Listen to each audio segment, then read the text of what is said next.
Jadi gini, kalau yang saya tangkap dari tadi, saya coba analogikan ke ekonomi ya. Jadi kalau ekonomi itu seperti kalau Soekarno itu ingin menjual produk atau aturan gagasan ya, dia sesuai brand dan kekuatan yang lain-lain. Sedangkan Muhammad ini menghancurkan fokus saya ini. Songong lah. Sampai mana udah? Jadi kalau Soekarno Hatta itu dia memberikan gagasan, memberikan apa solusi aturan-aturan ya. Saya tangkap dia itu seperti melihat brand yang sudah maju-maju dan lain-lain itu. Kalau dalam sektor ekonomi, sedangkan kalau Muhammad Hatta itu sendiri, dia itu lebih lihat ke pasar atau sekitar. Jadi bagaimana kondisi masyarakat kita, bagaimana kondisi sosial kita. Jadi itu, jadi mending mulai dari bawah ya, daripada langsung ke yang katanya tadi cuman utopis ya dari Soekarno Hatta.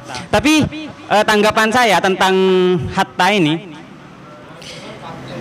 bagaimana kalau ternyata hal tersebut muncul beberapa permasalahan yang bahkan itu juga rumit seperti yang dia katakan kepada Soekarno Hatta. Seperti kalau contoh analogi tadi ya ke pemasaran. Jadi dia ingin menyentuh masyarakat sektor bawah, mulai dari bawah ya. Masyarakat itu sebenarnya mampu untuk melakukan itu, tapi masyarakatnya gak mau. Jadi seperti contohnya anggap di sini anggap ada pemasaran yang bagus nih di luar negeri gitu. Anggaplah apa itu yang brand opa-opa lah gitu. Jadi itu yang ingin direalisasikan Soekarno Hatta di sini itu seperti yang itu yang udah maju-maju. Sedangkan yang katanya Muhammad Hatta, dia itu pengen yang sederhana saja. Jadi kalau kayak itu masyarakat kita gak mampu. Nah itu kan. Sedangkan pada realitanya masyarakat kita itu sebenarnya mampu untuk Muhammad Hatta itu memberikan udah pakai yang brand ini aja, yang standar-standar pemasaran lokal gitu ya. Sebenarnya masyarakat kita itu mampu, tapi dia tidak mau. Masyarakat kita nggak mau karena masyarakat kita itu lebih pengen juga yang udah brand-brand besar di sana ya. Contohnya kalau ke koperasi tadi ya.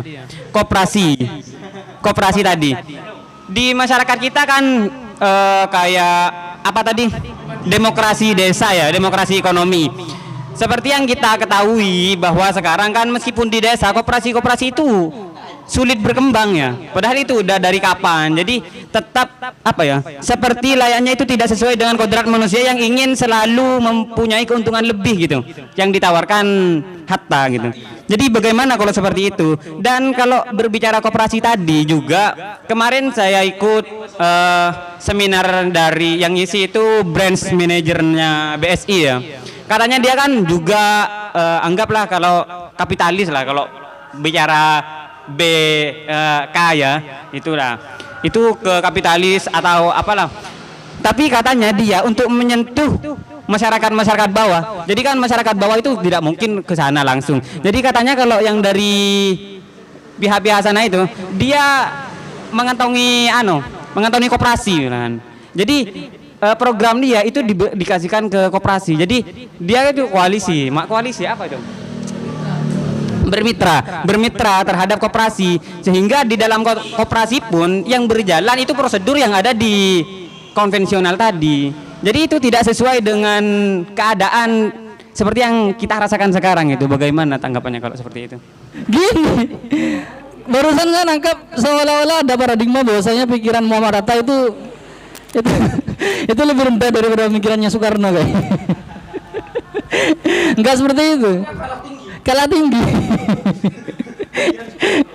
Seolah-olah punya pemikiran Muhammad Hatta itu karena pesimis melihat realita dari bangsa Indonesia itu sendiri, sedangkan Pak Soekarno itu lebih visioner terhadap cita-cita yang kata Muhammad Hatta itu justru memang ada di angan-angan utopis saja katanya. Sebenarnya nggak seperti itu realita dasarnya. Sebenarnya kalau misalkan saya tangkap di era sekarang, koperasi cita-cita Muhammad Hatta itu kita menerapkan sekarang itu karena mungkin kalau kita nangkap cita-cita koperasi Muhammad Hatta itu secara konvensional, itu kan punya kelas bawah koperasi. Kan gitu. Itu adalah pemikiran bangsa Indonesia pada saat itu. Ya, memang Muhammad Hatta itu bercita-cita ekonomi itu harus tumbuh dari bawah, begitu. Cuma kalau kita memandang koperasi sekarang itu fleksibel semuanya. Misalkan kita ambil skema dari koperasi, cuman namanya bukan koperasi. Misalkan ada aplikasi Santara misalkan, di mana memang ada UKM, ada UKM lah contohnya, UKM apa terserah, UKM yang bergerak dalam bidang F&B misalkan.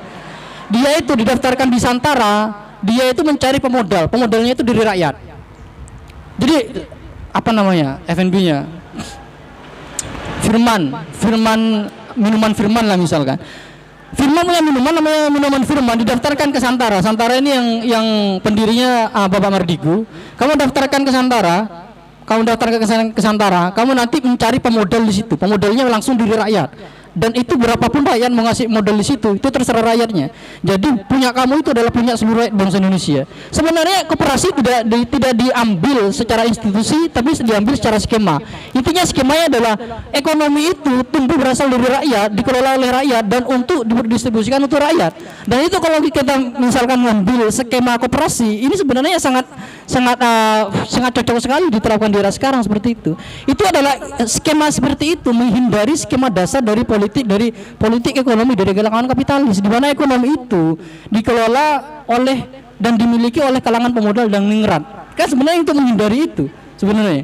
Misalkan ada dan itu sangat berkembang sekali di Eropa ketika era industri sampai industri kelima mungkin misalkan begitu. Kita kan sebenarnya Hatta itu ingin menghindari problematika perkembangan dari industri itu yang menempatkan pemodal dan orang-orang kapital yang bergerak dalam sistem kapitalis itu untuk menguasai rakyat.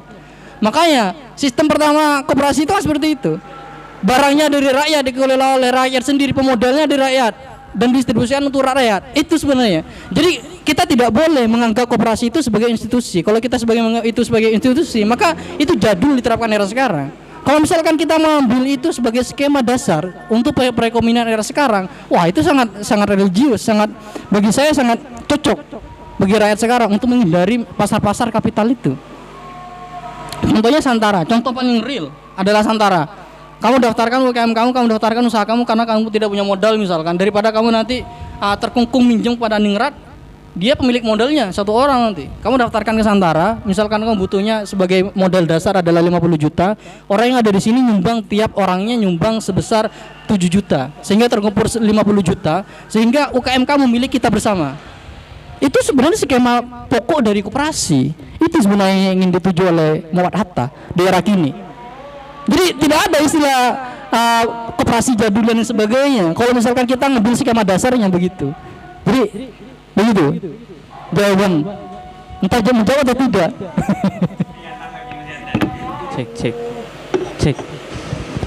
Cek. Nah ya, sangat menarik ya jawabannya ya.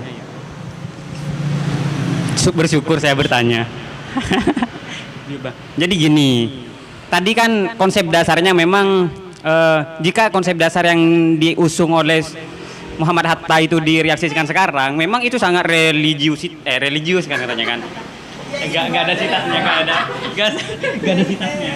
Sangat religius kan gitu kan. Iya relevan. Bahasanya tadi maksudnya. Bahasanya sampai tadi gitu. Nah, jadi emang kalau seperti itu masalahnya tidak seperti itu, Mas. Jadi kan yang pertama tadi yang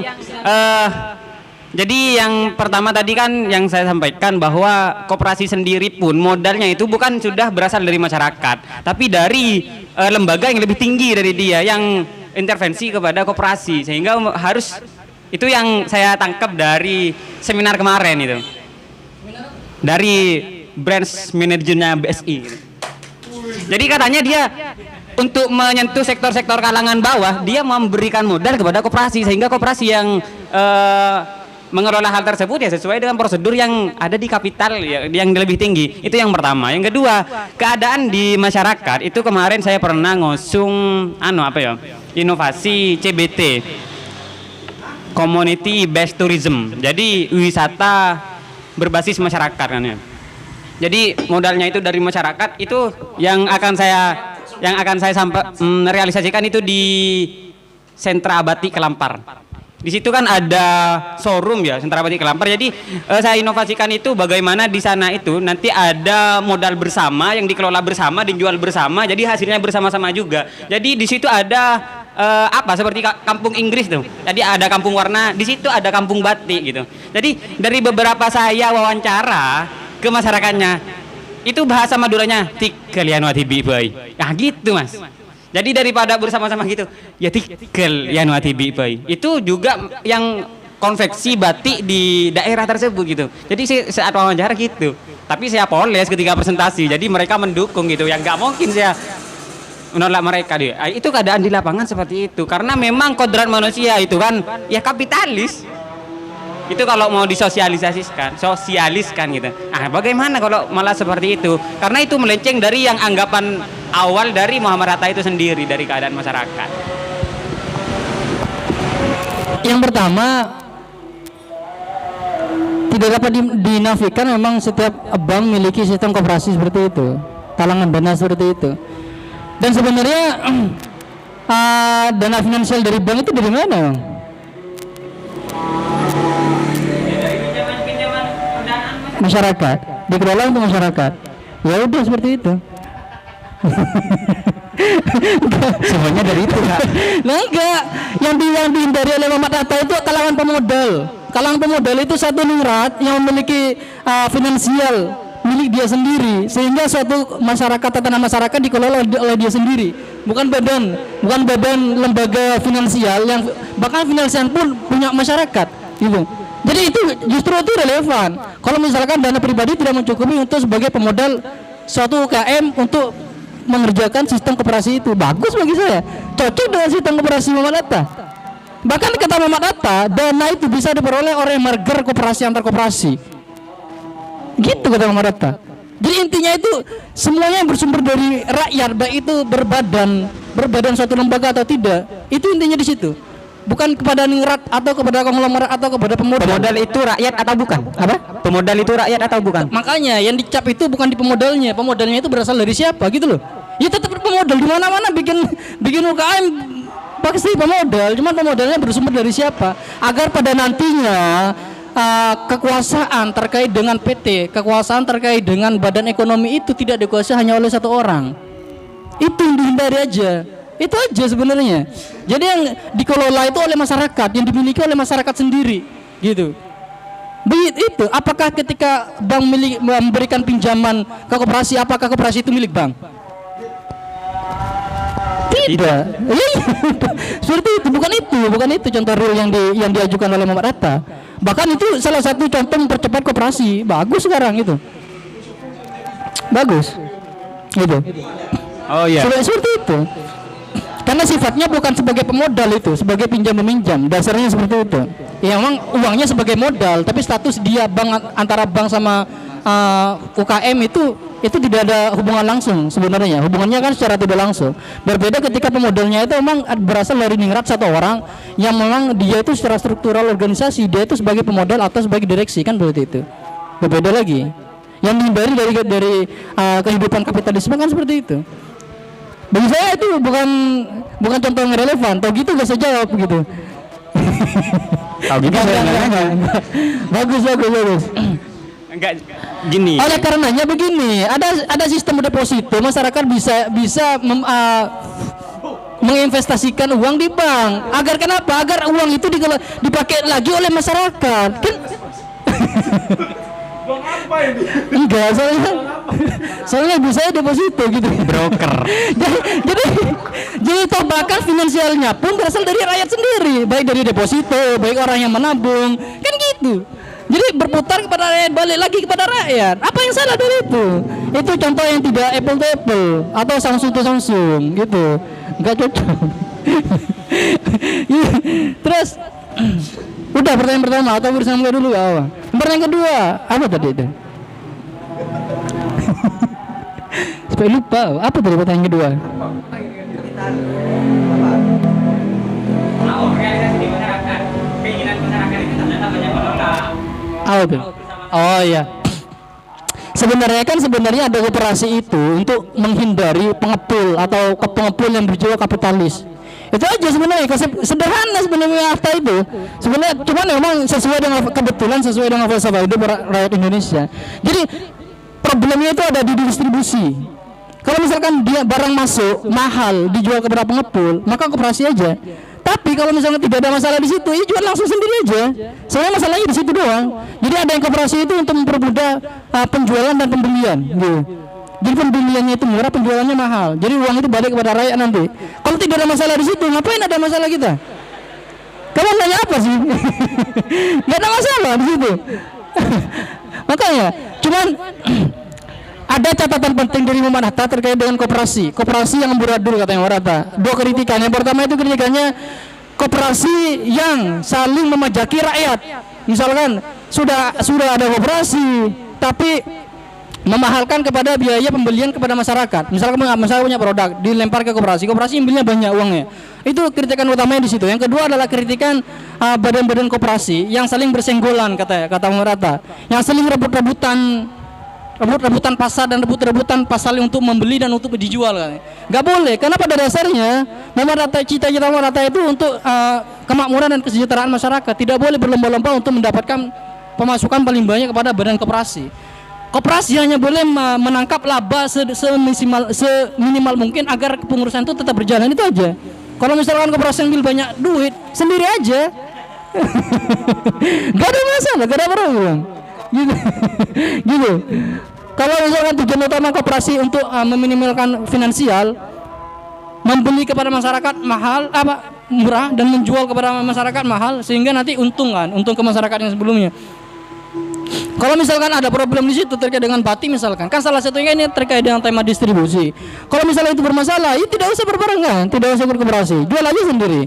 Ngapain kalau sudah ngejelimet kayak gitu? Gak ada masalah. Masalahnya di penelitiannya aja mungkin. Penelitiannya karena terjebak dalam satu gagasan pokok koperasi itu tugas utama dan tugas ilahinya koperasi itu untuk mengembangkan ekonomi rakyat. Justru kenapa eksistensi koperasi kok justru menghambat ekonomi rakyat ini gitu. Nah, itu yang masalah justru di gagasannya, penelitiannya. Saya di praktiknya biasa aja, belajar. Gitu. Karena kita memang selalu membuat gagasan yang utopia kadang, begitu. Gak apa-apa. Gitu. Lagi. Tadi kan tentang ekonominya, sekarang tentang demokrasinya. Kalau melihat di Indonesia sekarang ya, jadi di Indonesia sekarang, saya sedikit menangkap itu bahwa dari yang awalnya demokrasi itu semuanya diperbolehkan kecuali yang dilarang. Sekarang dilarang kecuali yang diperbolehkan. Jadi letak demokrasinya itu sekarang kayaknya saya mau ngomen di apa? Bukan. IG apa itu? id.id. Iya, .id apa? Semua ID. Bukan. Yang punya nasional biasanya, Kak. Punya dia. Apa?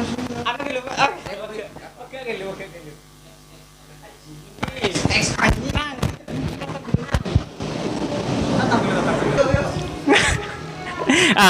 Kalau ngelihat di Indozone ya gitu ya. Mau apa itu? Mau ngomen aja saya kayaknya terkekang gitu. Padahal banyak yang enggak apa ya. Jadi letak demokrasinya itu sekarang kayaknya saya itu demokrasi tapi ya saya tidak bebas gitu. Mungkin benar katanya Husnul Lauli ya yang bilang bebasan yang sebebas-bebasnya itu bukan bebasan tapi anarki katanya, takut gitu mungkin ya. Jadi sebagai pemateri dari penerusnya Pak Harto,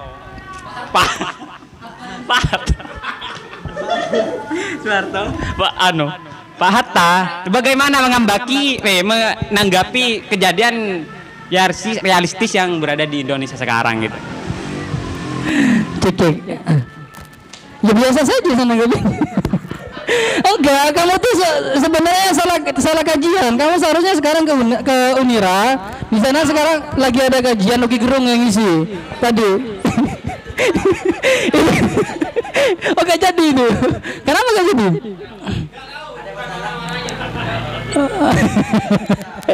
Oke.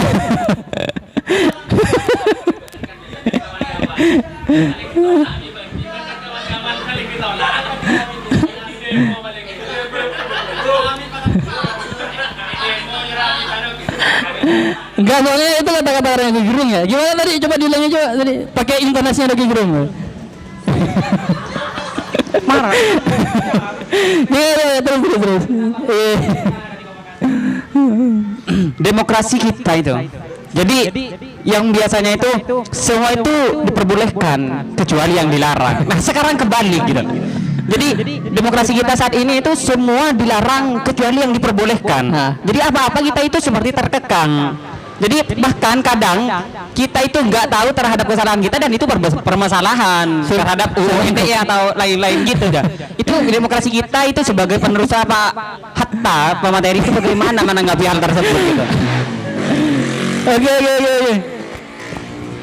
Sebenarnya persepsinya itu tetap kepada awal, semua itu diperbolehkan kecuali apa yang dilarang. Cuma memang ada beberapa, kalau saya kasih catatan dari segi hukum aja, karena memang ya, latar belakang saya di situ, mungkin terkait dengan gagasan utama terkait dengan negara, mungkin teman-teman bisa ambil sendiri. Yang pertama, melanjut pertanyaan tadi yang Yasona itu ya, katanya Bapak Yasona katanya apa kata tadi kata Pak Yasona? Katanya ya Oke, saya nangkep sudah. kebebasan itu ya. Udah saya lihat gini kamu kayak gitu langsung nangkep apa-apa. Udah. Iya, saya kasih catatan dalam bidang hukum. Kebebasan kita itu kebebasan terikat. Karena kenapa? Karena udah kita dari pasal Undang-Undang Dasar 28 dari A sampai J atau sampai I itu muat itu. Dan pada intinya itu ada di pasal 28J kalau tidak salah saya ucapkan. Hak asasi yang diagung-agungkan oleh undang-undang dasar dalam undang-undang ini itu dibatasi sepenuhnya oleh undang-undang yang ada di bawahnya, begitu. Itu jelas kalau kamu baca itu 28J itu, kalau saya tidak salah sebut intinya di pasal 28J atau I. Dari situ saja kita sudah jelas semua kebebasan itu memang sebenarnya diperbolehkan kecuali apa-apa yang dilarang. Yang dilarang itu ada di undang-undang. Dan salahnya ada asas dalam pembentukan undang-undang itu adalah masyarakat itu dianggap tahu ketika undang-undang itu disahkan. Itu asas pembentukan undang-undang dan itu diterapkan di sini. Baik kalian tidak tahu aturan yang ada undang-undang ITE, kalian dianggap tahu ketika undang-undang ITE itu sudah disahkan. Begitu. Apa yang salah? Ya, memang dari hukumnya seperti itu. Maka pesan tersiratnya masyarakat yang harus dituntut untuk tahu. Bukannya kalau nggak tahu itu dimafu ya, Pak? Oh, enggak, itu kan di Islam. Kita bukan negara Islam. Kita kan negara hukum, jelas kan? Coba saya tanya dulu kepada penanya, demokrasi kita apa sekarang yang dipakai sekarang? Demokrasi apa namanya? Apa? Demokrasi apa? Jangan kayak gitu lah. Oh, enggak malu. Benar. Saya menurut Pak Mahfud MD, maklum kamu tidak tahu karena kamu kelas ekonomi. Tidak apa-apa, tidak ada salah karena kamu fakultas ekonomi. Demokrasi kita demokrasi Pancasila kan sekarang. Tuntutannya itu, nggak apa-apa kata Pak Mahfud MD. Saya kan meniru aja. Malu kamu tidak tahu undang-undang cipta kerja karena kamu fakultas peternakan. Begitu, nggak apa-apa, nggak ada yang salah begitu. Kita hanya jadi selingan aja gitu. Menyambung di Undang-Undang Cipta Kerja telah dibahas barusan dan menyambung dengan koperasi di Undang-Undang Cipta Kerja. Koperasi itu secara sistem perizinannya sudah dipermudah untuk untuk memaksimalkan potensi di koperasi. Di aturan yang baru itu di Undang-Undang Cipta Kerja itu misalkan koperasi boleh didirikan dengan 9 orang saja. Kalau sebelumnya 20 orang. Ini untuk memaksimalkan potensi koperasi bermunculan di daerah-daerah. Sekarang itu ada sekitar 127.000-an koperasi. Nah itu cita-citanya 2024 akan dimaksimalkan menambah sekitar 500 koperasi. Itu yang saya baca seperti itu. Jadi marilah kita sesekali puji-puji pemerintah melalui Undang-Undang Cipta Kerja. Ya gitu aja. Apa jawabannya seperti itulah, Firman. Apa jawaban sih? Assalamualaikum warahmatullahi wabarakatuh. Kembali ke jawaban kakak tadi dari pertanyaan Mas Romli, bahwa Soekarno dan Hatta ini sebenarnya dalam konsep teorinya sebenarnya sama, memiliki tujuan yang sama, cuman dalam prakteknya saja yang berbeda. Nah, mereka kan sebenarnya presiden dan wakil. Kalau memang mereka ini punya konsep yang sama dan teori yang sama, kenapa harus dengan praktek yang berbeda? Kalau memang mereka memiliki tujuan yang sama untuk negara Indonesia, kenapa mereka tidak berkolaborasi?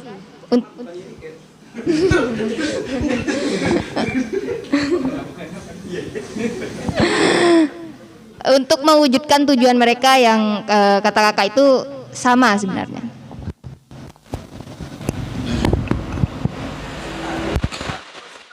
Saya tidak akan bicara secara gagasan meluas terkait dengan Nasakom dan juga demokrasi sosial punya Muhammad Hatta, tapi Soekarno dan Hatta itu dalam bentuk suatu pemerintahan yang ideal gitu lah ya.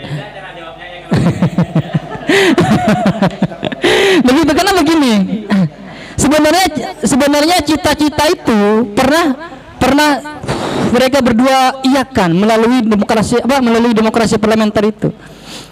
Kan waktu itu Republik Indonesia Serikat dianggap tidak cocok dengan bentuk negara Indonesia yang berbentuk kepulauan. Awalnya kan negara kita kepulauan nih, cocoknya seperti Amerika, memiliki beberapa negara dengan beberapa pemimpin. Terciptalah 16 negara waktu itu. Setelah ditinjau, kita tidak cocok dengan sistem desentralisasi seperti itu. Kita cocok dengan sentralisasi, di mana berpusat kepada satu pemerintahan begitu. Nah, disitulah sebenarnya ada pertemuan gagasan antara Soekarno dan Hatta, yaitu terkait dengan sistem pemerintahan yang diambil. Sepertinya yang lebih baik adalah parlementer, di mana kita itu menguat dalam bidang kabinet. Soekarno pada waktu itu mengiyakan, makanya berjalan agak lama, sekitar 10 tahunan. Itulah pertama kali pertemuan gagasan antara Soekarno dan Hatta terjadi. Cuman karena seiring berjalannya waktu tidak cocok dengan pribadi Soekarno yang terbiasa hidup dengan mendominasi, gitu, mendominasi di pemerintahan. Makanya itu perbedaannya terletak di situ. Jadi persamaannya justru pada awal-awal sistem demokrasi parlementer itu dua-duanya menginginkan cita-cita yang sama dengan cara yang sama. Makanya dibentuklah demokrasi parlementer. Cuman seiring berjalannya waktu demokrasi parlementer ternyata menimbulkan kontra di pemikiran Soekarno itu sendiri. Itu kalau dalam bidang pemerintahan sih, kata saya gitu. Cuma memang secara umum dalam gagasan bagaimana memimpin suatu negara memang berbeda antara Nasakom dan demokrasi sosial menurut Muhammad Hatta itu. Begitu sih. Memang dari awal caranya memang berbeda, pendekatannya berbeda. Cek. Baik, terima kasih sebelumnya. Di sini saya akan dari beberapa banyak pemikiran Bung Hatta. Di sini saya akan fokus pada salah satu gagasan pentingnya ya tentang demokrasi. Demokrasi ini apa? Demokrasi apa punya? Parlementer ya. Parlementer atau istilahnya tuh demokrasi liberal yang banyak diadopsi dari barat. Nah, berbicara masalah demokrasi, sebenarnya sekarang arus utama demokrasi global itu banyak tertuju pada demokrasi-demokrasi yang tujuannya bersifat konsensus.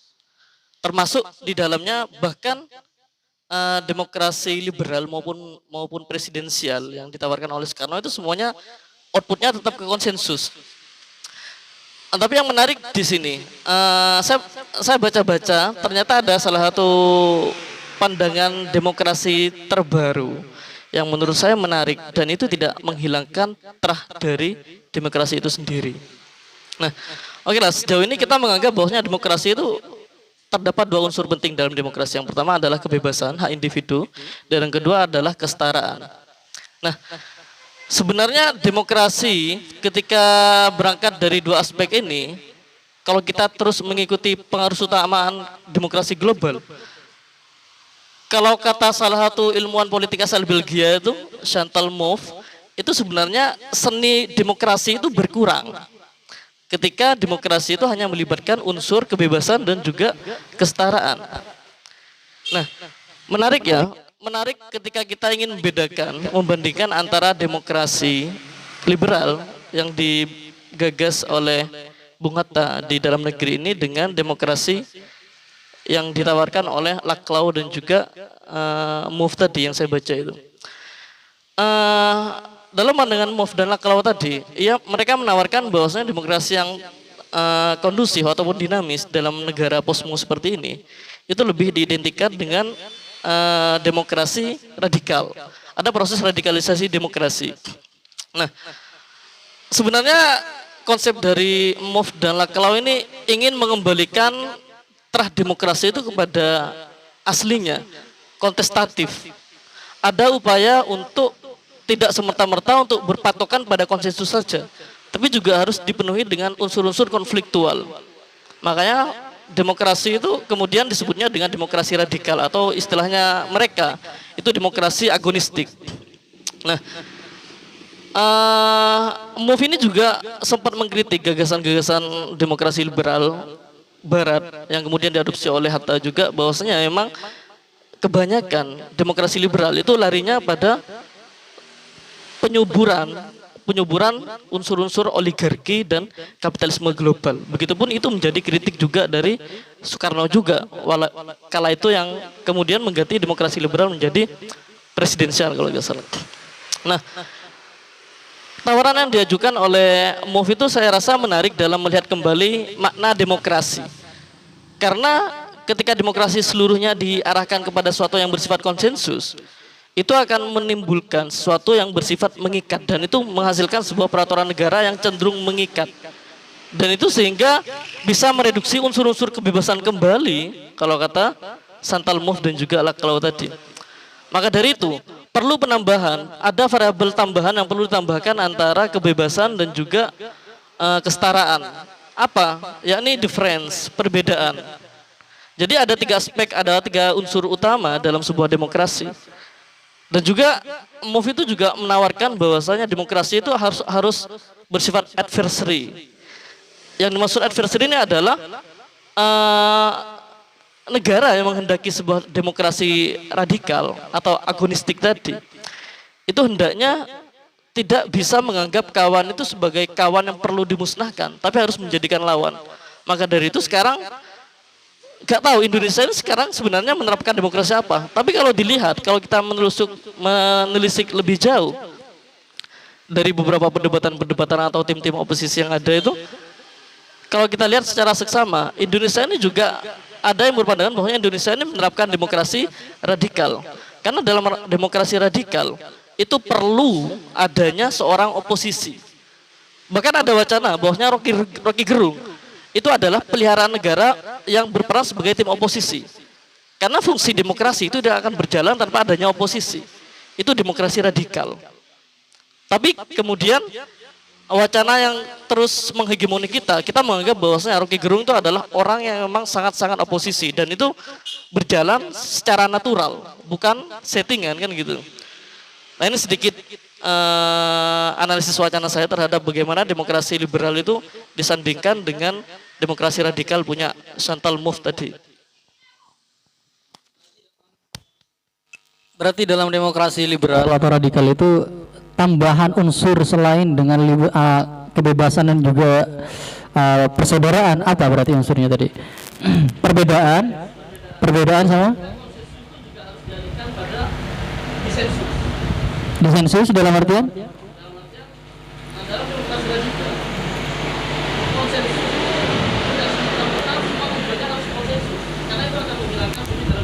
oke.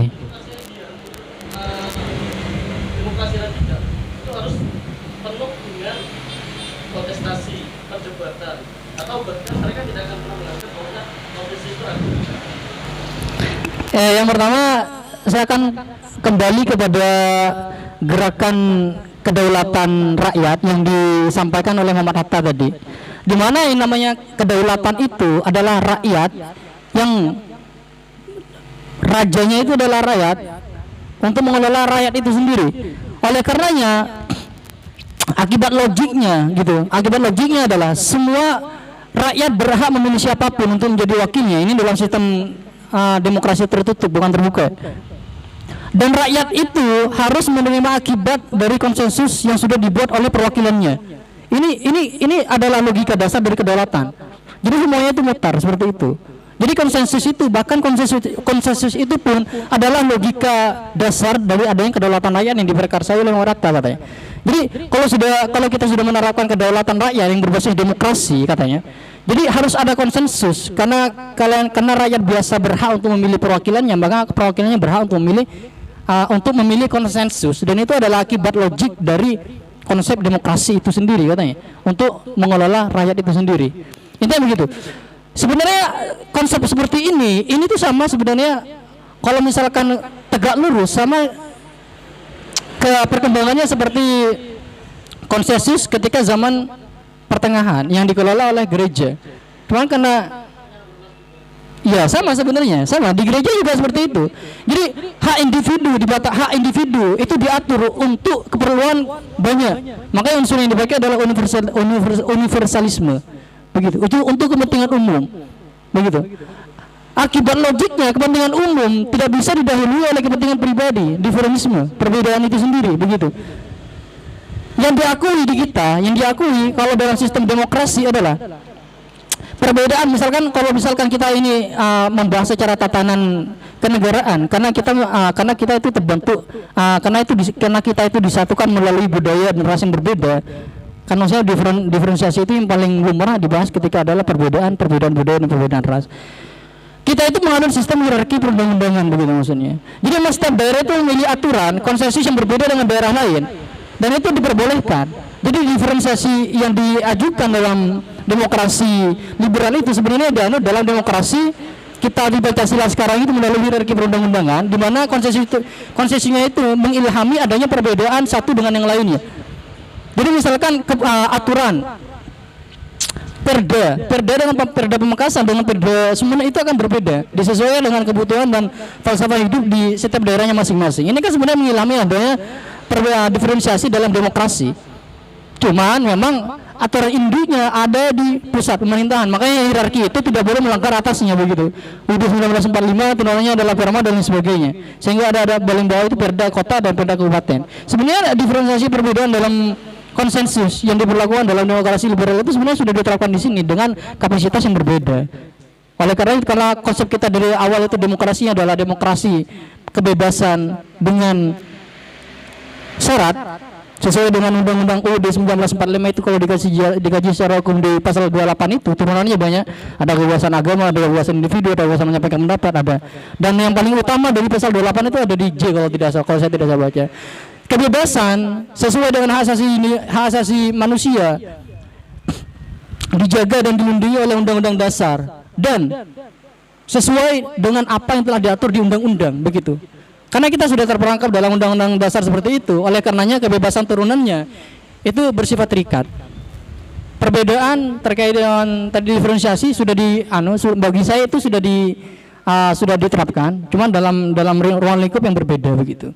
Kalau ruang lingkup itu diterapkan dalam satu tatanan kenegaraan yang bersifat umum, yang bersifat pusat, itu tidak bisa kita terapkan di sini, gitu. Karena kita itu cenderung berbeda secara ras dan secara budaya. Oleh karenanya hukum kita itu mengandung diferensiasi itu di tingkat kabupaten kota melalui perda itu, peraturan yang berbeda itu.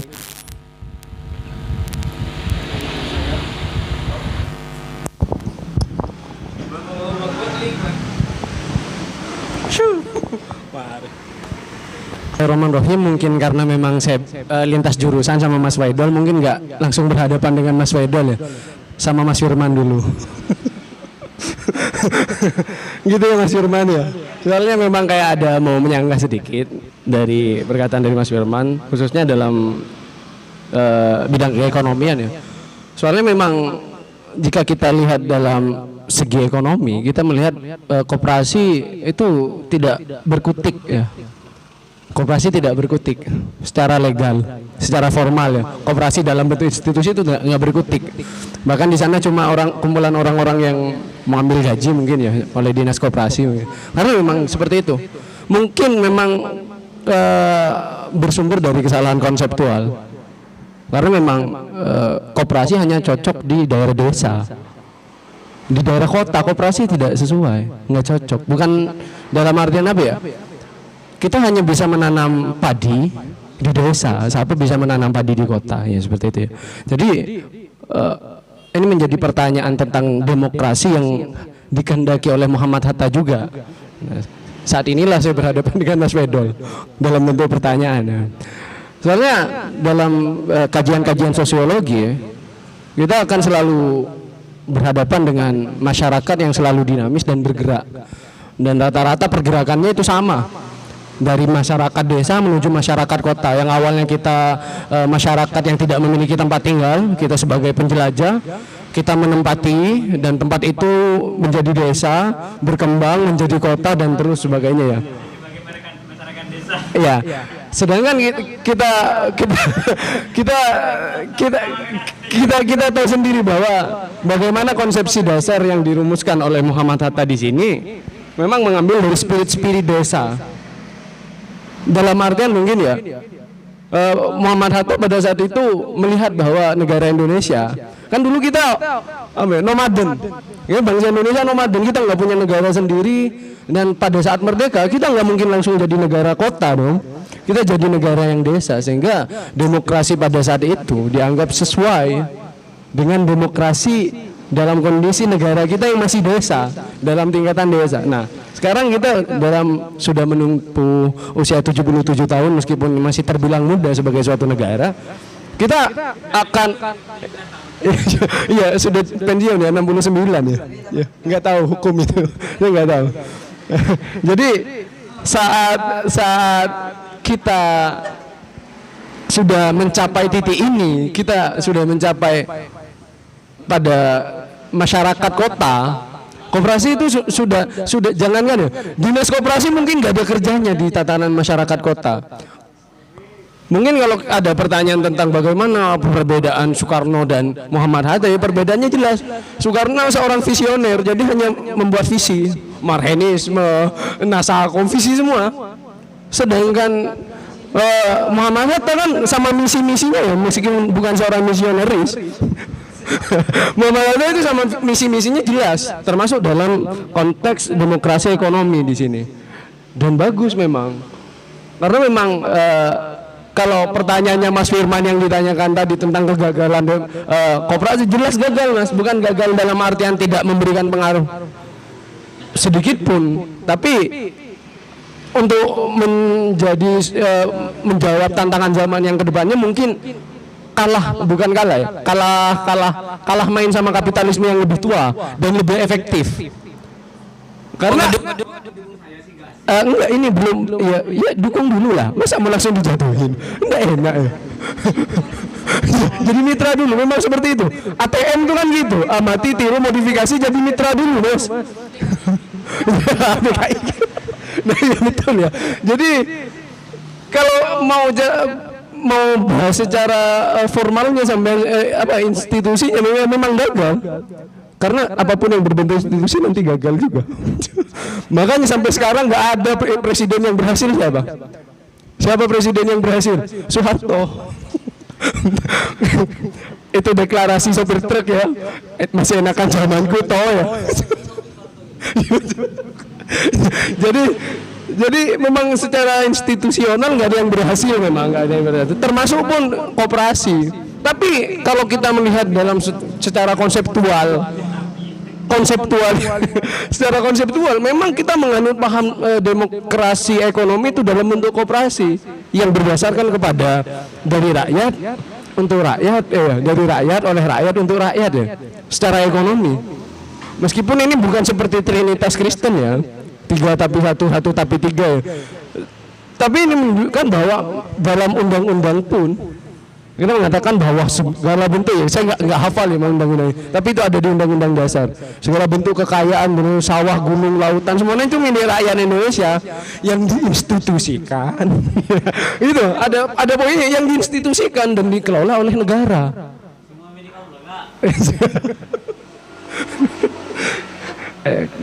Nah, yang menjadi pertanyaan tadi itu bagaimana basis kita, kan ini memang menggunakan penyerapan dari dasar-dasar bahwa kita adalah bersumber dari masyarakat desa, dan itu tidak akan lekang. Oke, kita tidak akan lekang desa kecuali sudah kena aspek yang bernama urbanisasi.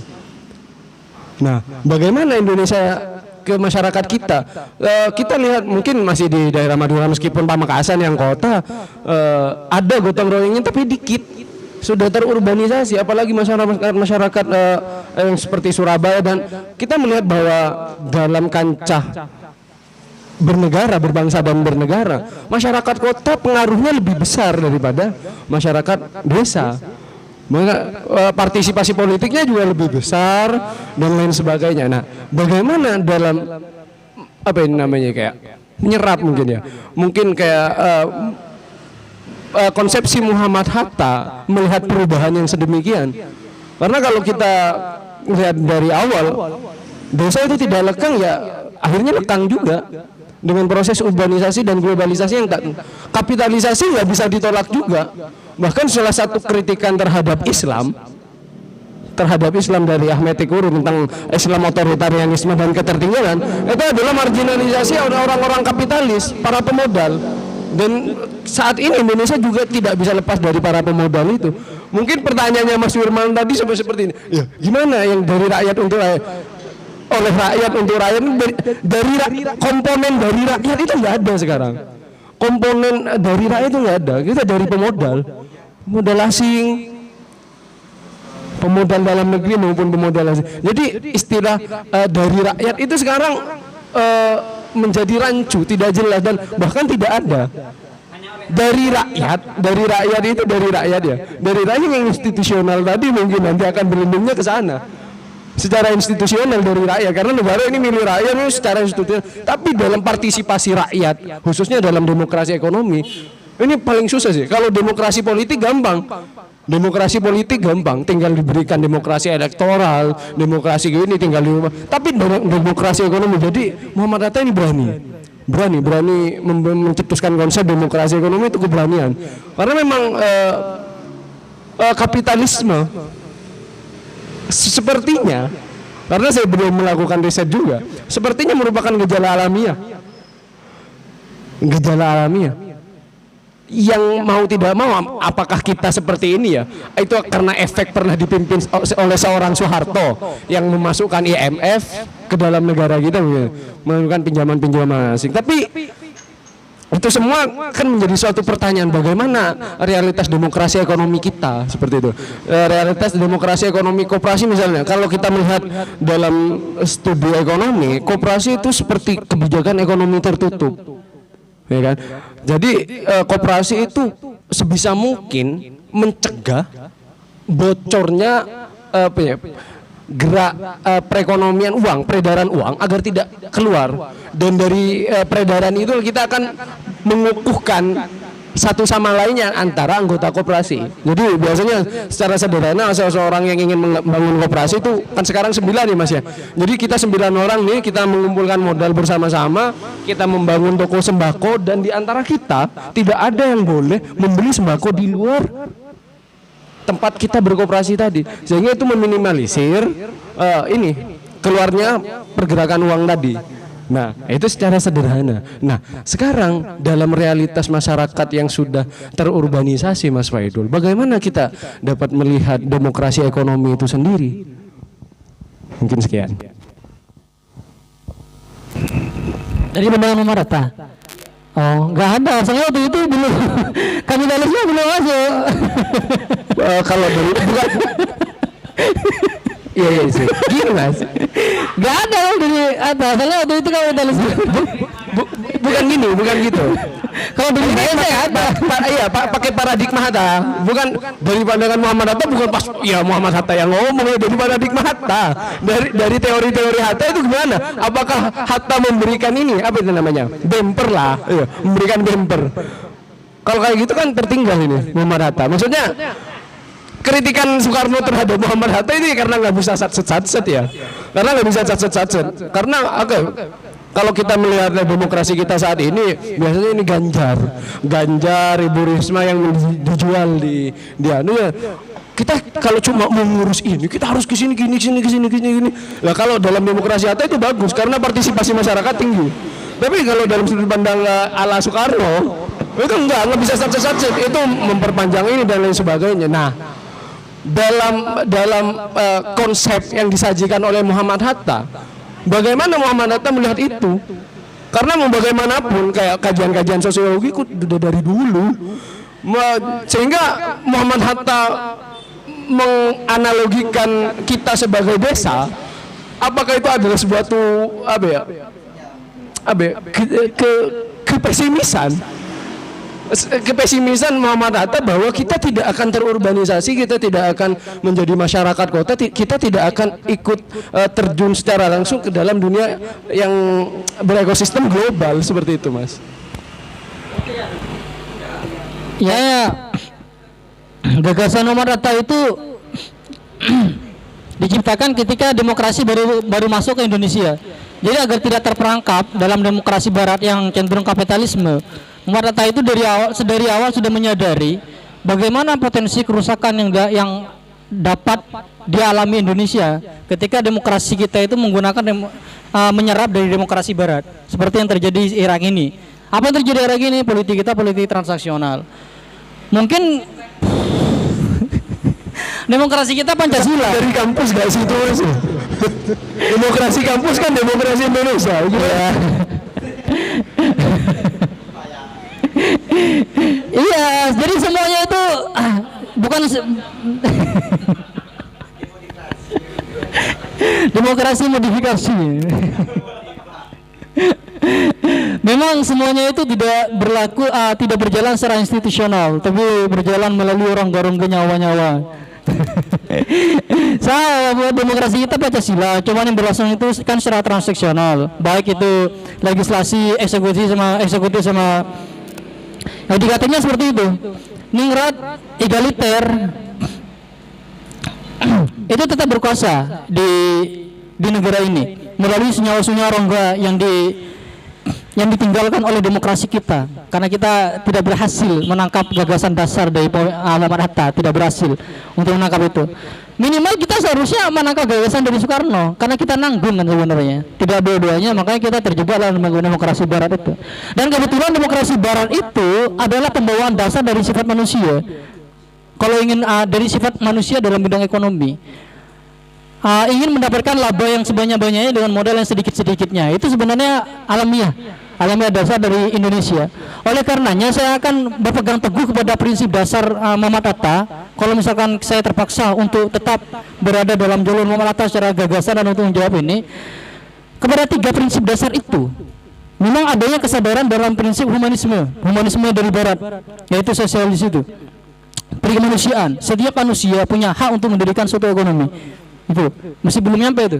Yang kedua, periketuhanan. Setiap manusia berada dalam jalur Tuhannya mereka masing-masing, tidak berada dalam jalur egonya masing-masing. Gitu. Misalkan dalam Islam, setiap 0,25 dari kita adalah punya mereka, kan gitu. Kalau misalkan kita berprinsip kepada itu, yang pertama kepada perikemanusiaan, yang kedua kepada periketuhanan, dan yang ketiga kepada gotong royong, keindonesiaan yang sejati. Jadi 3 unsur ini sebenarnya sudah mewakili 3 bagian dasar dalam hidup kita ini. Yang pertama dari barat, yang kedua dari Islam, yang ketiga dari asli dari Indonesia sendiri. Jadi ketika 3 prinsip dasar itu kita kembangkan, kita benar-benar teguhkan dalam kelakuan kita sehari, sebenarnya mudah sekali. Tapi emang setiap konsep gagasan yang berlandaskan sendinya itu kepada kesadaran itu susah dilakukan. Susah nanti dilakukan kesadaran akan ekonomi, misalkan kesadaran tentang gotong royong. Siapa sekarang kalau misalkan di daerah kota mau gotong royong membersihkan kota, kalau sudah ada petugas kebersihan kan gitu sebenarnya misalkan. Cuman yang mending bayar kan gitu, apalagi yang punya uang kan gitu. Misalnya, memang gotong royong di era sekarang itu harus bertransformasi, mendinamisasi seiring dengan perkembangan zaman. Contohnya memang koperasi seperti itu. Koperasi tidak boleh diambil secara institusi sebagai gagasan, tapi diambil secara konseptual. Contohnya yang dikembangkan dan diprakarsai oleh Mardigu itu di Santara itu. Jadi memang harus ada visioner terkait dengan bagaimana mengkonsep ulang suatu institusi agar institusi itu berakhir institusinya, tapi gagasannya tetap ada begitu. Jadi kita tidak bisa menolak kapitalisme. Kita bisa berjalan dengan kapitalisme tetap dengan pedoman paradigma gotong royong itu sendiri. Koperasi bisa musnah, tapi gagasan koperasi tetap harus ada dan bertransformasi atau hidup kembali dengan institusi yang berbeda begitu. Ya itulah mungkin. Memang ya gagasannya susah dilaksanakan, tapi memang secara realitanya seperti itu. Kalau mau yang sebenarnya yang praktikum, yang praktis, potong satu generasi. genosida di kabinet aja, potong satu generasi, pemilu ulang seperti 1955. Atau kalau berani misalkan seperti Soekarno, demokrasi terpimpin, bubarkan DPR dan bangun ulang sistem kabinet yang baru, begitu. Oh, itu yang paling mungkin ada perubahan yang revolusioner begitu. Tapi itu melanggar undang-undang. Udah seperti itu. Sekian. Cek. Salah satu keretakan Dwi Tunggal antara Bung Hatta dengan Bung Karno itu terletak pada kritik keras Bung Hatta terhadap Bung Karno mengenai konsep demokrasi presidensial ya, Bung Karno ya, yang dianggapnya sebagai demokrasi yang otoriter gitu. Mohon maaf, otoriter. Nah, lagi-lagi saya akan bersembunyi di balik salah satu tokoh psikologi ya, Erich Fromm. Sebenarnya yang menyebabkan demokrasi itu hancur itu bukan berasal dari negara yang otoriter, tapi berangkat dari bahasan-bahasan mikro terkait who is woman, mohon maaf, who is human, siapa manusia. Nah, persoalan-persoalan mikro terkait pembahasan dalam pembahasan demokrasi ini cenderung sedikit sekali diperhatikan. Karena pada dasarnya memang kita sudah sepakati ya bahwasanya kajian-kajian terkait demokrasi ini tidak lepas dengan kajian-kajian makro, dan itu lebih pada unsur-unsur sosiologi, hukum dan politik. Nah, namun di sini saya akan berangkat pembahasan demokrasi ini berangkat dari pembahasan mikro yang sangat jarang sekali sangat jarang sekali mewarnai kajian-kajian demokrasi, terutama dalam kajian psikologi. Sebenarnya kalau sejauh ini kita menganggap bahwa demokrasi kita sudah runtuh, sebenarnya bukan berangkat dari upaya kolektivisme kita, tapi berangkat dari manusia personal, secara personal. Terkadang kita menganggap bahwa wah demokrasi kita sudah runtuh gara-gara kita tidak bersatu. Nah, sebenarnya sebelum berkata bersatu itu kita perlu menghadirkan sosok manusia. Siapa itu manusia? Nah, sebenarnya itu yang perlu kita kaji dalam membahas sebuah demokrasi. Ketika hal itu ditiadakan, dinihilkan, kita akan bertransformasi. Konsekuensi yang akan terjadi adalah yang pertama kita menganggap bahwasanya demokrasi yang ideal itu sudah terjadi pada kita, itu akan bergeser pada demokrasi kumur-kumur. Demokrasi kumur-kumur, ini istilah guyonan aja ya. Jadi demokrasi kumur-kumur ini adalah demokrasi yang oke lah, para pejabat politik, pejabat parpol atau lain sebagainya, mereka menggebu-gebukan. Ayo kita bersatu demokrasi atau lain sebagainya. Tapi ternyata di bawah, di grassroots-nya atau akar rumputnya, mereka berbeda. Bagaimana hubungan mereka dengan lingkungan sosial itu mereka berbeda. Malah mereka ademokrasi, tidak demokrasi. Kenapa kok saya bilang ini merupakan sebuah demokrasi kumur-kumur? Karena demokrasi itu hanya sebagai kumur-kumur belaka, kemudian dimuntahkan. Wah, gitu. Jadi itu. Ini adalah pendapat saya tentang bagaimana kita juga perlu memperhatikan kajian-kajian mikro dalam melihat sebuah demokrasi, terutama dalam sebuah negara. Terima kasih. Oh, pernyataan. Saya sebenarnya agak menyambung juga. Ini gagasan Muhammad Hatta terkait dengan hubungan partai politik dengan masyarakat secara mikro. Bagaimana untuk meningkatkan partisipasi dan kritikannya terhadap partai politik. Ada dua hal tema pokok besar, sebenarnya itu bersifat umum di sini, cuma saya ambil kesimpulan. Ada dua catatan penting Muhammad Hatta kepada partai politik dan juga kepada masyarakat secara mikro, secara perorangan. Katanya Muhammad Hatta, partai politik itu harus memiliki ideologi, katanya. Tidak boleh partai politik itu berjalan sesuai dengan musiman gitu maksudnya. Ketika pemilu ini apa yang laku di masyarakat, oh ini. Terus pemilu selanjutnya apa? Seperti ini. Kata Muhammad Hatta itu partai politik harus memiliki ciri khas ideologi partai politiknya masing-masing agar dapat dikenali oleh masyarakat dia bergerak dalam bidang apa, katanya. Jadi kalau misalkan PKS dari awal memang misalkan keislaman misalkan, cuman sekarang logonya aja berubah kan gitu. Nggak boleh katanya, kata Muhammad Hatta. Dari awal itu partai politik harus memiliki ideologi yang digagas dan dipertahankan sehingga dia menjadi nilai jual kepada masyarakat. Yes, seperti itu. Karena ya kata Imam Hatta seperti itu. Jadi agar masyarakat itu mudah memilah seperti apa partai politik yang ingin dia pilih. Apakah akan berbasis kepada keislaman, apakah berbasis kepada sosialisme, atau berbasis kepada nasionalisme dan lain sebagainya katanya. Coba kita melihat realitas sekarang itu. Tidak ada sekarang itu. Rata-rata partai politik bukan berlandaskan kepada ideologi, tapi berlandaskan kepada pasar yang laku di masyarakat apa sekarang gitu. Misalkan sekarang pasar lakunya hal-hal yang berbau keagamaan, maka tiba-tiba ada partai dari awal basicnya nasionalisme, tiba-tiba sok suci gitu misalkan. Nah bersongkok dan diundang ke pesantren. Pilih saya katanya. Itu dia tentang sama Muhammad. Katanya setiap partai politik harus memiliki ciri khas berupa ideologi yang dipertahankan masing-masing partai gitu.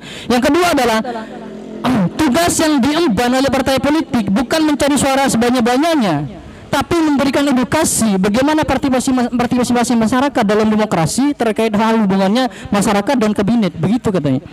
Jadi tugas partai politik itu adalah corong demokrasi antara masyarakat dan juga pemerintahan, begitu. Jadi tinggi rendahnya pengetahuan demokrasi yang didiami masyarakat, yang diketahui oleh masyarakat, itu adalah tugas utamanya partai politik. Sedangkan sekarang apa? Partai politik itu moh-mohan terkait dengan pengetahuan demokrasi. Yang terjadi apa? Transaksi politik transaksional yang berlaku, uang. Kan masyarakat kan kadang kita, apalagi ibu-ibu gitu, mama gitu. Kita kan sekarang kadang kita itu buta terhadap praktek demokrasi gitu. Kita itu milih sesuai dengan uang misalkan, karena memang keterbatasan ekonomi dan lain sebagainya. Sebenarnya partai politik harus memberikan edukasi kepada itu. Kritikannya Muhammad Hatta, bahkan pengetahuan seperti ini itu sudah diketahui Muhammad Hatta sejak bertahun-tahun sebelum ini, bahkan dan baru terjadi sekarang katanya. Dua kritikan dasar itu seperti itu, begitu. Apalagi PAN, ciri khasnya utamanya dari awal misalkan nasionalisme, kemudian pindah ke Islamisme, sekarang nggak tahu lagi jadi apa begitu. Begitu. Jadi misalkan contoh yang paling real mungkin PDI dari awal nasionalisme. Jadi tokoh-tokohnya yang diangkat pun latar belakangnya nasionalisme. Pak Jokowi, Pak Ganjar, nasionalisme dari kalangan menengah. Jadi begitu. Jadi realnya begitu. Ya udah, mungkin jawaban singkatnya mungkin seperti itu. Menanggapi pernyataan ini maksudnya sejalan dengan persepsi itu ya, maksudnya Muhammad Hatta begitu. Bismillahirrahmanirrahim. Gak ada kan. Mungkin nyambung sedikit ya, karena bagus gagasan dari Muhammad Hatta ini ketika berbicara persoalan demokrasi dari partai-partai politik. Karena dari kemarin sempat dibahas memang bahwa salah satu gagasan yang cemerlang dari Muhammad Hatta itu adalah ada pendidikan dan kaderisasi dalam partai politik itu sendiri. Nah, intinya ada semacam edukasi di situ, Kak. Artinya sehingga letak poin dari ideologi partai politik itu jelas. Jadi seperti itu. Dari situlah adanya kaderisasi di situ. Nah, melihat realitas sekarang sebagaimana dipaparkan pemantik, seolah-olah ideologi dari setiap partai politik itu berubah-ubah. Nah, itu berubah-ubah kan seperti itu. Sehingga apa ya? Saya saja seolah-olah malas gitu, karena nggak jelas ideologinya apa kan seperti itu.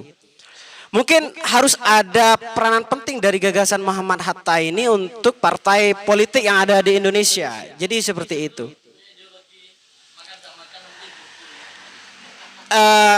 Ya nggak asik juga kan nggak asik itu misal seperti itu. Ya mungkin hanya itu dari saya. Dipersilahkan kepada yang lain. Apa Korea apa? Demokrasi bukan berasal dari bahasa Arab. Ya, menanggapi, maaf tadi tidak mengungkapkan kedaulatan rakyat secara epistemologi tadi. Itu kedaulatan berasal dari daulah itu. Daulat itu raja katanya, kata Muhammad Hatta, raja. Jadi rakyat yang merajai rakyat katanya gitu. Jadi luput. Jadi biar kita nyambung sanadnya sama-sama epistemologi. Lupa tadi. Ya, yang menguasai gitu ya, yang menguasai atau raja ya, katanya seperti itu. Oh, kalau kata Rocky Gerung katanya, hak saya sebagai manusia untuk mengkritik, solusinya jadi sendiri. Kamu kok minta solusi ya? Kamu kan nanya solusi dari mana atau apa terkait dengan itu kan gitu. Apa sih pertanyaannya?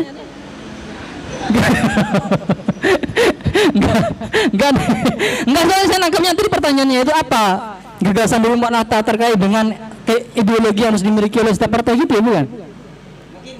Ah, bukan ya? Bukan. Ah, tadi apa sih?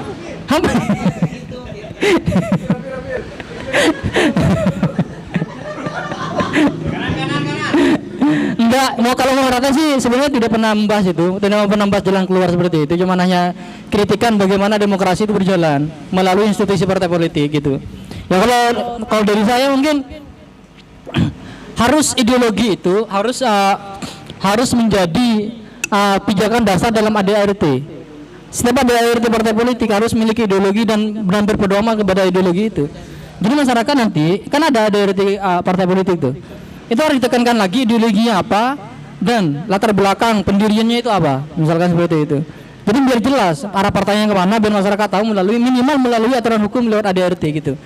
Jadi meskipun nanti secara ADART dan juga aplikasinya kok beda, minimal tahunya dari ADART, oh kamu aslinya kan Islamis, kamu kok garap ini gitu. Jadi minimal secara tekstual, secara normatif ada begitu.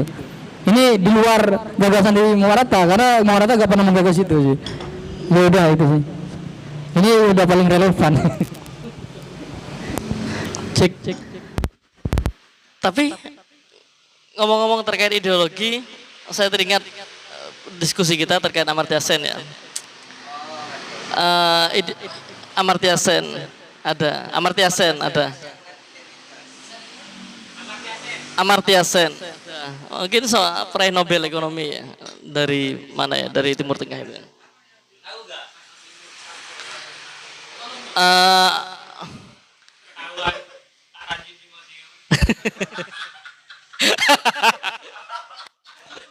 Maaf saya online gak punya kuota menonton. Salah satu gagasan penting dari Amartya Sen di balik kajian ekonominya itu adalah ia mengungkapkan bahwasanya sebenarnya yang menjadi muara dari sebuah kekerasan itu berangkat dari sebuah ideologi. Nah, apalagi ketika di dalam sebuah demokrasi dihendaki adanya ideologi-ideologi per partai atau bahkan per small group. Itu juga akan semakin menguatkan upaya-upaya untuk melakukan kekerasan tadi. Jadi ini mungkin menjadi salah satu dampak negatif mungkin dari adanya perlunya sebuah ideologi dalam sebuah persoalan mikro dalam demokrasi, terutama dalam persoalan-persoalan parpol gitu.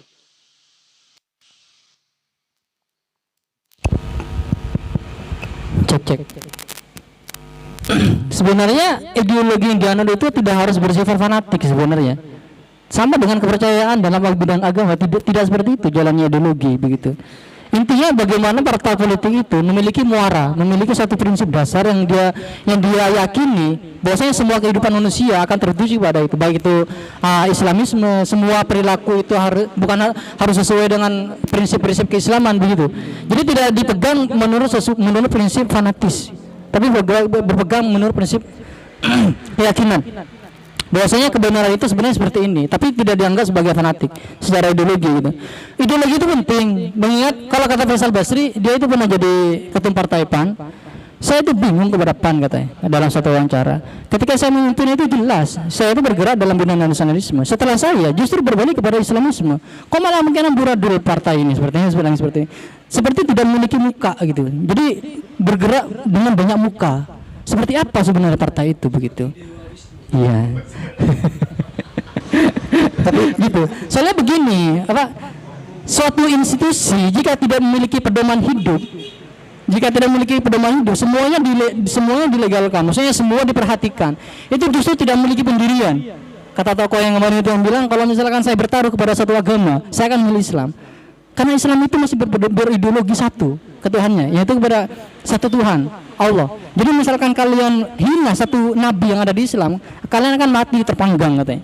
Coba kalau saya hina satu nabi yang ada di agama gereja, yang ada di agama Katolik, saya tidak akan apa-apa karena mereka tidak memiliki pendirian, begitu. Jadi ideologi itu dijadikan sebagai pendirian, prinsip dasar pendirian dari satu institusi, bukan dianggap sebagai fanatis. Jika pedoman hidup ideologi itu dianggap sebagai fanatik, itu justru yang salah gitu. Jadi analoginya seperti itulah, contoh-contohnya begitu. Jadi tetap harus memiliki ideologi, cuma tidak boleh fanatik begitu. Itu komitmen ya, Pak. Tapi gini Pak Fanatik, karena kebetulan berbicara tentang ideologi, apalagi dengan partai gitu, saya pernah nonton debatnya di RC itu yang mungkin sudah terjadi di 2 tahun yang lalu. Kebetulan pembahasannya tentang syarat-syarat ormas dan sempat disinggung tentang syarat-syarat partai politik yang harus ideologinya itu mencerminkan atau berporos pada Pancasila. Itu kan gimana gitu. Sedangkan kan Pancasila ini sudah menjadi ideologi suatu negara, cuman parpol juga harus memiliki ideologi yang menjadi pendiriannya sendiri. Mungkin itu sih. Mas harus jawab. Siapa anggota Ormas? Oleh karenanya itu begini, sebenarnya sederhana jawabnya. Bikin ideologi yang turunan dari Pancasila, baik itu Islam baik itu yang berpedoman kepada agama, baik itu yang berpedoman kepada nasionalis, terserah pilih. Kecuali yang dilarang, seperti komunis. Kan sudah dilarang, maksudnya gampang aja bikin ideologi turunan dari Pancasila, karena ideologi kita adalah ideologi Pancasila sebagai negara. Jadi kalau bikin ideologi untuk partai, bikin turunannya Pancasila. Misalkan pertama ketuhanan, berarti nggak apa-apa berideologi menurut agama. Yang kedua kemanusiaan, berideologi menurut sosialisme, paham sosialisme, terserah. Kecuali yang dilarang dalam Pancasila, gitu kan sederhana.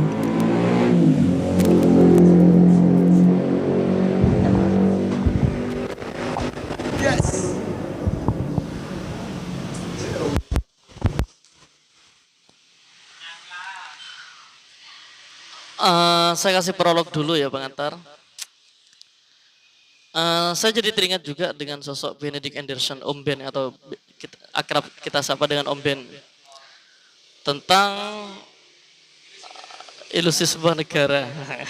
Imagine community. Jadi masyarakat yang terbayang. Nah, banyak ilmuwan berspekulasi atau bahkan sudah menganggap bahwasanya negara kita dari dulu ini masih merupakan negara-negara yang terbayang. Imagine community kalau istilahnya, negara dengan masyarakat yang terbayang. Yang dimaksud di sini adalah kita menganggap bahwa ini dari Sabang sampai Merauke, kita menganggap kita adalah satu kesatuan. Tapi kita seolah-olah kita sampai hari ini kita tidak pernah bertemu dengan bagaimana demokrasi yang ada di Papua, bagaimana demokrasi yang ada di Minang secara langsung. Dan bagaimana kita mengetahui karakter etnis orang-orang Papua atau lain sebagainya. Kita hanya menganggap bahwa kita ini adalah sama. Tapi itu adalah sebuah bayangan, dalam sebuah bayangan saja, bukan secara bentuk nyata real. Dan ini sampai sekarang masih dianggap tetap terbayang, karena sampai sekarang masih ada beberapa wilayah yang jangankan untuk bertemu, bahkan sempat diasingkan juga atau diperalienasi juga. Nah, ini kondisi negara kita hari ini.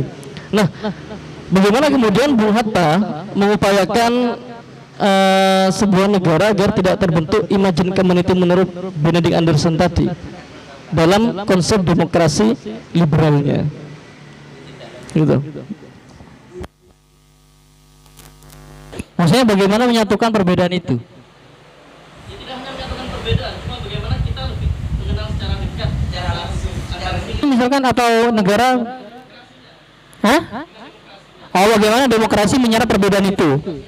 Ya, bagaimana demokrasi apa itu menyerap perbedaan-perbedaan itu maksudnya? Oh iya, ya. Oleh karenanya, sebenarnya pada awalnya anggapan perbedaan di negara kita itu kan sudah diterapkan melalui Republik Indonesia Serikat. Ya, memang tolak ukurnya itu kan desentralisasi. Setiap wilayah itu memiliki otonomi daerahnya masing-masing, menjalankan negaranya masing-masing. ya kan? Papua dengan Papua, Madura dengan Madura, ada 16 intinya. Cuman itu tidak sesuai dengan cita-cita bangsa Indonesia yang memiliki persepsi awal untuk menyatukan. Setelah itu kan baru dibentuk negara kesatuan, ya kan? Negara kesatuan itu dengan cita-cita dasar satu, begitu maksudnya. Jadi memang perbedaan itu tetap dilestarikan, namun bagaimana tetap mempererat tali silaturahmi itu. Jadi tidak mengikis perbedaan, tapi bagaimana perbedaan itu diterima sebagai prinsip dasar bahwa negara kita itu berbeda, namun tetap bisa menjalankan satu negara kesatuan, begitu.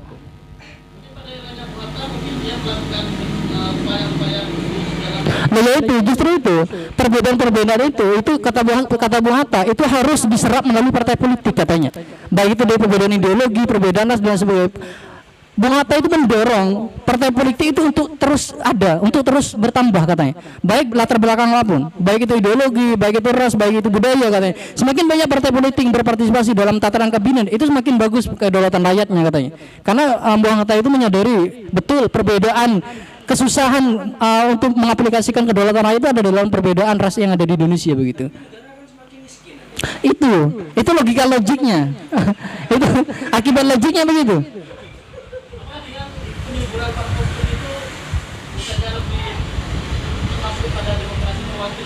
Nah ya itu bagaimana kan kita tetap perwakilan, namanya juga demokrasi tertutup bukan terbuka. Kalau terbuka yang diterapkan di Athena itu, kata kalau Bung Hatta dijelaskan di sini, di Athena itu ada namanya kota polis namanya. Dia itu karena sedikit orangnya, dia itu kalau misalkan ada apa-apa dikumpulkan dalam satu tempat katanya, kemudian dimusyawarahkan bersama seluruh warganya, baik itu terkait dengan konstitusi atau terkait dengan hukum. Jadi kalau ada hukum diputuskan bersama rakyatnya, dan itu tidak bisa. Jadi semuanya rata-rata sekarang kan perwakilan memang. Cuman bagaimana perwakilan itu prinsip dasar demokrasi melalui musyawarah mufakat itu disesuaikan semaksimal mungkin, katanya Bung Hatta. Kan tetap gagasan utamanya itu musyawarah mufakat disesuaikan mungkin dengan negara yang menerapkan itu. Jadi kata Bung Hatta, perwakilan cuman dibesarkan perwakilannya, diperbanyak melalui partai politik katanya. Jangan sampai sudah perwakilan, partai politiknya cuma 1-2. Itu kan hanya mewakili 1-2 golongan katanya Bung Hatta. Apalagi manusia-manusia atau penduduk yang heterogen atau multikulturalisme seperti di Indonesia. Kata Bung Hatta, perbanyak aja partai politik. Ayo, katanya masuk, partai politik masuk ketika parlementer itu. Kan menggunakan parlemen nih. Karena kita itu hidup dengan berbeda, kata Bung Hatta, ayo partai politik yang berbeda ideologinya dari awal, baik ideologi ketuhanan, budaya dan rasa, ayo daftar. Oleh karena itu berakibat ketika 1955 bertambah menjadi 28 partai politik. Itu banyak partai politik ya. Koalisi itu aja.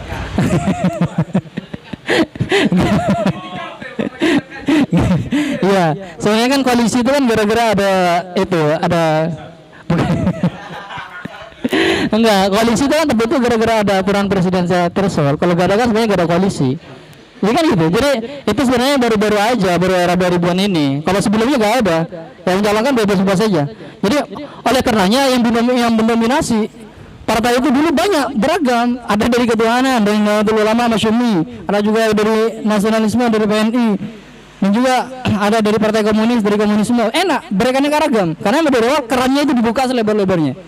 Karena paham merata itu, kita itu berangkat dari situasi yang berbeda, dari komponen yang berbeda. Oleh karenanya semakin perbedaan itu ada dalam satu kabinet, itu mengarahkan semakin mewakili dari perbedaan itu sendiri, baik ras, agama, budaya, dan perbedaan ideologi, begitu. Gitu sih. Yang paling real sumbangsinya. Nah, yang ingin saya tanyakan adalah apakah demokrasi yang mengedepankan konsensus itu bisa menjamin kesejahteraan dengan mengedepankan unsur-unsur keterwakilan seperti halnya parpol. Karena seperti ini, yang terbaru saja, bagaimana RUKUHP itu diterapkan dengan diam-diam, dengan secara senyap gitu loh. Ini kan sudah urusan-urusan yang bersifat tidak mempedulikan suara-suara hak individu kan gitu. Gimana? Gak ada yang menjamin, tapi menurut saya potensial menjamin, iya. Gak ada yang menjamin. Semua bentuk demokrasi, baik tertutup atau terbuka, tidak ada yang menjamin. Cuma potensial paling menjamin demokrasi seperti yang di Indonesia sekarang. Cuma kan yang bermasalah sebenarnya bukan dalam tatanan konseptual, tapi dalam tatanan politik. Bukan dalam tatanan praktik misalkan. Sebenarnya mudah seperti itu, karena sekarang kan bukan suara rakyat, tapi suara partai kan gitu intinya. Yang ingin disarankan kan seperti itu. Jadi mudah sebenarnya kalau misalkan dari tatanan hukum presiden elektoral dihapuskan dulu, biar masing-masing individu yang ada di partai memiliki hak yang sama dengan individu lainnya. Bukan partai memiliki hak yang sama dengan partai lainnya, bukan seperti itu. Saya bermuara kepada satu hal ini sebenarnya. Politik transaksional itu, hapus satu aturan itu, saya yakin itu presiden elektoral hapus saja satu, semuanya akan mengikuti. Jadi semua orang yang ada di kabinet, dia menganggap diri dia sebagai perwakilan dari daerahnya, bukan perwakilan dari partainya. Kalau kayak sekarang, partai harus nurut, orang harus nurut apa kata partai. Karena sudah tergunggu dengan aturan-aturan partai yang sudah berkoalisi itu. Presiden dihapuskan, koalisi hapus, orang partai memiliki hak individu terhadap daerahnya terkait dengan keputusan yang akan diambil di kabinet. Sederhana sebenarnya. Ini secara praktek. Mungkin tidak menarik secara gagasan, cuman lebih mudah dipahami seperti itu. Ya, seperti halnya ada yang mengatakan ya bahwasanya tahun 2024 itu akan ada presiden dari perempuan. Ini berangkat dari wacana yang mana? Sedangkan kita belum ada upaya untuk melakukan konsensus untuk menentukan seperti ini, dan ini sudah masuk ke dalam suara publik. Semoga saya aman. Apa gimana? Intinya gimana, Bro? Intinya gimana?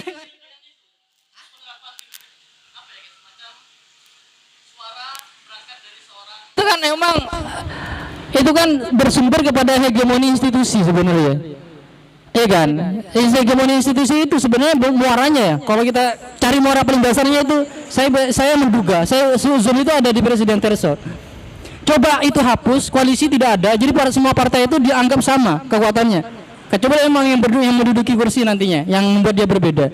Coba hapus aja satu pasal itu. Ini kalau dari segi hukum misalnya tentang presidensial threshold. Jadi semua orang memiliki hak yang sama untuk memimpin negara ini dengan konsep dasarnya kedaulatan rakyat, gitu. Bukan kedaulatan partai, bukan kedaulatan institusi, bukan kedaulatan perorangan, gitu misalkan. Jadi oleh karenanya hegemoni institusi itu baik melalui partai politik atau melalui institusi pemerintahan seperti Bu Puan melalui DPR atau Bu Megawati melalui PDI, itu tidak akan terjadi sebenarnya hegemoni institusi seperti itu. Kalau misalkan itu kan secara solusi emang sederhana sebenarnya dan tidak menarik secara gagasan memang. Karena tidak ada sumber gagasan apa-apa, cuman ya kita potong satu, kalau nggak bisa potong satu generasi, kita potong satu pasal loh. Bisa kayaknya gitu. Begitu. Saya akan utarakan satu petikan surat, ada yang surat Muhammad Hatta kepada Presiden Soekarno. Nah, ini kata Muhammad Hatta kepada Bung Karno melalui suratnya, surat pribadi. Sebenarnya saudara sudah lebih dahulu harus tahu bahwasanya ide saudara itu tak mungkin dapat dilaksanakan di dalam praktik, katanya. Kata beliau begitu, karena dari awal gagasan beliau itu bagus secara konseptual, visioner. Sedangkan Muhammad Hatta itu lebih kepada konsepnya itu bercirikan kepada realitas kehidupan yang ada di tatanan masyarakat Indonesia. Saya tahu dari keterangan-keterangan orang yang dekat pada saudara, misal Ruslan, Abdul Ghani, bahwa saudara ingin berusaha supaya PKI akan tetap berpedoman kepada Moskow, tetap berpegang kepada dasar Stalinis. Lepas dari ideologi, tak ada untungnya bagi PKI untuk menjadi semacam organisasi Tito komunisme. Sekian, terima kasih. Wassalamualaikum warahmatullahi wabarakatuh.